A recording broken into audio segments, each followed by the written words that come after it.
আপনাদের অনেকেরই প্রশ্ন থাকে, ভাই জাপান তো চলে আসলাম, এখন কি করব? তো যারা ল্যাঙ্গুয়েজ স্কুলে আছেন, ল্যাঙ্গুয়েজ শিখতেছেন, ২ বছর হোক বা ১.৫ বছর, তো আপনাদের হাতে একটা সময় আছে যে চিন্তা ভাবনা করার, এর পরবর্তী স্টেপটা কি হইতে পারে। এখন আপনি বাংলাদেশ থেকে যদি সদ্য এইচএসসি পাশ করা হয়ে থাকেন, সদ্য এইচএসসি পাশ করা স্টুডেন্টদের জন্য আমার অ্যাডভাইস থাকবে হইলো, আপনি জাপানে আসার পরে ল্যাঙ্গুয়েজ কোর্সটা কমপ্লিট হওয়ার পরে সর্বোচ্চ চেষ্টা করবেন যে ভালো একটা ইউনিভার্সিটিতে ভর্তি হওয়ার। এখন এই ইউনিভার্সিটিতে ভর্তি হওয়ার জন্য আপনার কী লাগবে? N2 লাগবে বা N3 লাগবে। তো ল্যাঙ্গুয়েজ কোর্সে থাকা অবস্থায় আপনার সর্বোচ্চ চেষ্টা থাকবে যে আমি ল্যাঙ্গুয়েজটা ভালোভাবে শিখব। আমি N3 কমপ্লিট করব, N2 কমপ্লিট করব।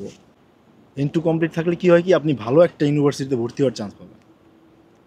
ভালো ইউনিভার্সিটিগুলার প্রথম ক্রাইটেরিয়াই থাকবে হইলো আপনার N2। তারপরে যে আপনার ইন্টারভিউ বা অন্য কিছু যেটাই থাকুক, তাই আপনার ল্যাঙ্গুয়েজ স্কুলে থাকা অবস্থায় সর্বপ্রথম প্রায়োরিটি হওয়া লাগবে যেমন ল্যাঙ্গুয়েজটাই ভালোভাবে শেখা লাগবে, আর N2 পাস করা লাগবে, যে করেই হোক।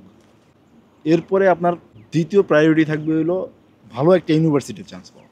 কারণ আপনি ভাবতেছেন যে ভাই ইউনিভার্সিটিতে 4 বছর, আরে ভাই আপনি শুধু ইন্টার পাস করছেন, বাংলাদেশে থাকলে তো গ্রাজুয়েশন করতেনি।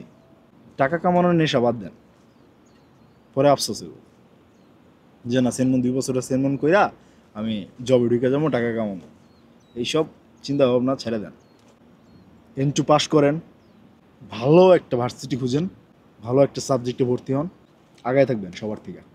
আর যদি মনে করেন না ভাইয়া দেশে থেকে ঋণ করে আসছি, টাকা কামানো লাগবে, আফসোস করবেন, পরে ভাইয়ের কথা মনে হইব যে ভাইয়ের কথা শুনলাম না।